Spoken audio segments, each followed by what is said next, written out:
छत्तीसगढ़ विधवा संकल्प समिति एक कम्युनिटी बेस्ड ऑर्गेनाइजेशन है जो पिछले 15 सालों से छत्तीसगढ़ में transgender education, skill development, empowerment, linkages और इंक्लूजन के लिए काम कर रही है। और उस ऑर्गेनाइजेशन की मैं फाउंडर हूँ। और मुझे बताते हुए बहुत अच्छा लग रहा है कि आज आप जिस जगह पे हैं वो एक ट्रांसजेंडर शेल्टर होम है।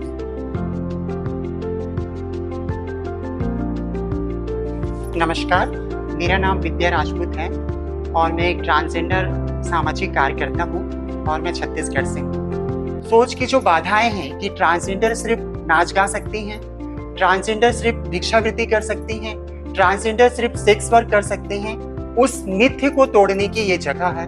और यहाँ से लगभग 89 लोग जॉब में गए हैं।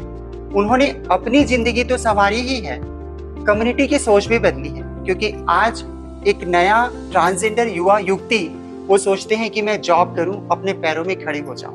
हमारे यहाँ से 13 ट्रांसजेंडर जो हैं वो पुलिस में जॉब कर रहे हैं, डिस्ट्रिक्ट पुलिस फोर्स में। 9 बस्तर फाइटर्स हैं जो बस्तर के क्षेत्र में अभी उनकी पोस्टिंग हुई है। इसके अलावा टाटा में लोको पायलट और मशीन ऑपरेटर के रूप में वो जॉब कर रहे हैं, अपनी सेवाएं दे रहे हैं। चाहे ढोलक के साथ नाच गा के, या उनके घर कोई नया मेहमान आया, या घर बना, या बच्चे हुए, तो वो सारा चीज समाज देखता है। पर हम ज्यादातर ट्रांसजेंडरों को स्कूल कॉलेजों पे नहीं देखते, किसी ट्रेनिंग सेंटर पे नहीं देखते। उसके पीछे की जो जेंडर बॉक्स समाज ने एक मेल और फीमेल के लिए तय किया है, उस जेंडर रोल में एक ट्रांसजेंडर व्यक्ति नहीं आता। जैसे मैं अपनी बात करूं, मैं एक लड़के के रूप में इस दुनिया में आई। मेरा शरीर लड़के का था, लेकिन मेरी जो सोच, समझ, फीलिंग, एहसास, थॉट जो था वो पूरी तरीके से लड़कियों की तरह था और मैं लड़की बन के जीना चाहती थी। लेकिन मैं ये जो मेल और फीमेल का जेंडर बॉक्स है, उस बॉक्स से मैं बाहर आती थी, तो मैं समाज के हाशिए पे आ गई। और समाज के हाशिए पे आने की वजह से हमको जो है परिवार एक्सेप्ट नहीं करता, समाज एक्सेप्ट नहीं करता, और हमारी जिंदगी सड़क की जिंदगी होती है। और हम फिर पेट भरने के लिए कुछ भी काम हमें करना पड़ता है। हमारे जैसे बहुत सारे लोगों को भीख मांगना, नाचना गाना, शरीर बेचना, 2 वक्त के पेट के लिए। तो ये सिचुएशन है, और ऐसे सिचुएशन में हमारा कोई भी परिवार नहीं होता और हमारी कभी घर वापसी नहीं होती।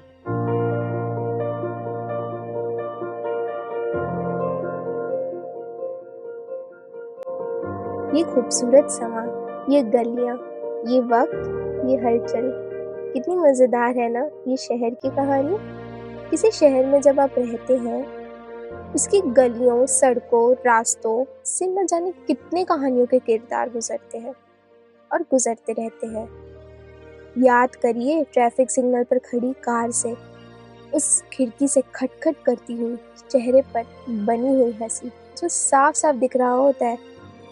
फिर आपसे लिए कुछ पैसों के बदले न जाने कितनी खुशियों का बोझ देकर आपके साथ अगले रेड सिग्नल के इंतजार में खड़ी हो जाती है। यह सुनी हुई कहानी है, कितनी हसीन है ये दुनिया सबके लिए, लेकिन हमें पहचान तो रहे हैं। ट्रेनों में, सड़कों में, गलियों में आपकी दुआओं की इबादत करते हुए देखा ही होगा। हमारी खुशियाँ बिना कारण के शामिल हुई समाज के उस हिस्से की जो शामिल तो होता है मगर सिर्फ शामिल होकर रह जाता है। हाय, मेरा नाम मोना है। मैं छत्तीसगढ़ से हूँ, रायपुर से। मैं यहाँ आने के बाद ही पढ़ना लिखना सीखी हूँ। बहुत अच्छा लगता है यहाँ पे लाइफ बहुत अच्छी है। ज़्यादा नहीं पढ़ी हूँ मैं, क्योंकि मेरे को डांस में, गाने में और अपने हम जो जाते हैं ना बस्तियों में, जैसे बच्चे होते हैं, शादी होती है, सब जाते हैं, मुझे उसमें ज़्यादा इंटरेस्ट था। इसलिए मैं पढ़ाई में ध्यान नहीं दी।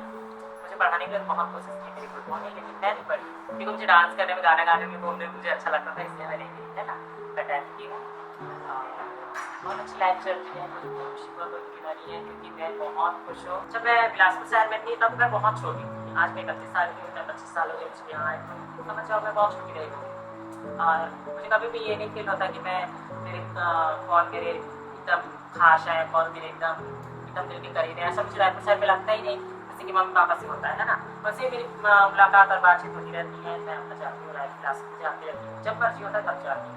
और मेरे अच्छे है ना, और मेरे भाई बहन भी है, सब बहुत अच्छे हैं। और मैं मेरे को ऐसा नहीं लगता कि मैं क्या बोलते थे करूँ, आप लोग तो देख सकते हो कैसे लगती और मुझे अपने आप में बहुत अच्छा लगता है कि मैं ऐसी हूँ, क्योंकि इस चीज़ पे मुझे डर किसी बात का नहीं होता कि मैं राह चल रही हूँ मुझको कुछ बोलेगा या कुछ नहीं, बल्कि इस चीज़ की खुशी होती है कि जब मैं रास्ता चलती हूँ तो हमारे रास्ते के लोग जितने नमस्ते मौसी बोलते हैं, नमस्ते दीदी बोलते हैं, नमस्ते बहन बोलते हैं, मुझे और खुशी होती है, मुझे कोई टेंशन नहीं, मैं घर से बाहर निकलती हूँ मुझे बहुत अच्छा लगता है। नमस्ते, मेरा नाम अभिनव कुमार है। मैं बिहार के अररिया डिस्ट्रिक्ट से हूँ।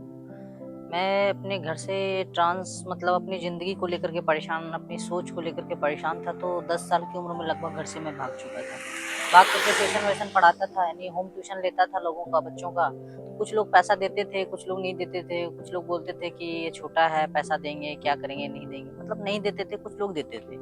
तो उसी तरह धीरे धीरे मैंने अपना पढ़ाई पूरी की। उसके बाद फिर अपने आप को जाना कि मैं इस टाइप का हूँ, मेरा सोच ऐसा है। मतलब कभी मेरे को ये फील ही नहीं हुआ कि मैं अलग बॉडी में पैदा हुआ हूँ। मुझे सिर्फ ये लगता था कि मैं लड़का हूँ और मुझे लड़कों के जैसा रहना चाहिए, ऐसे वैसे। मैं बदलने की कोशिश किया लेकिन नहीं हो पाया।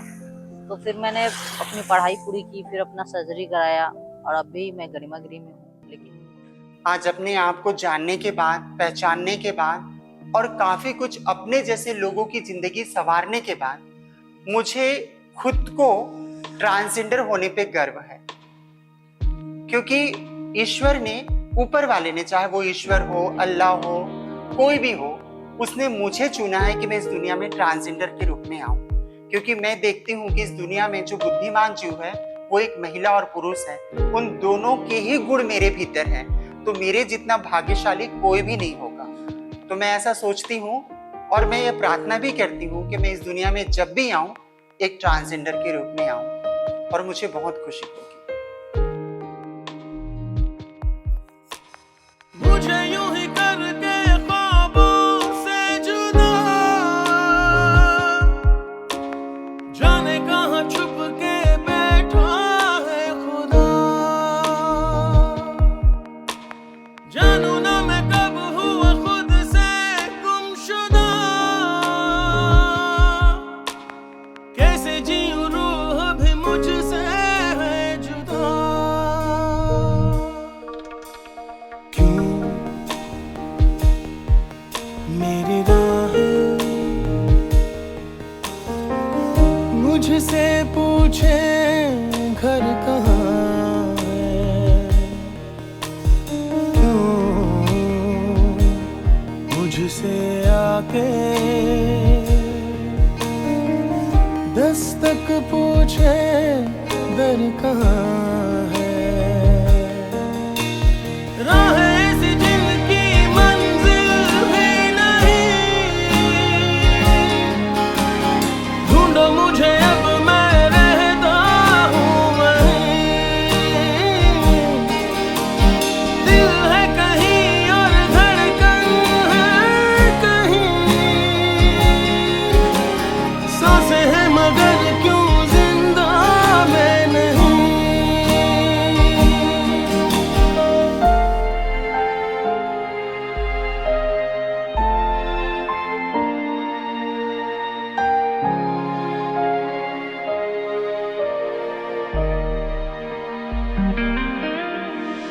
रेत बनी हाथों से यूं बह गई, तकदीर मेरी बिखरी हर जगह। कैसे लिखूं फिर से नई दास्तां, गम की स्याही दिखती है कहाँ। जो चुनी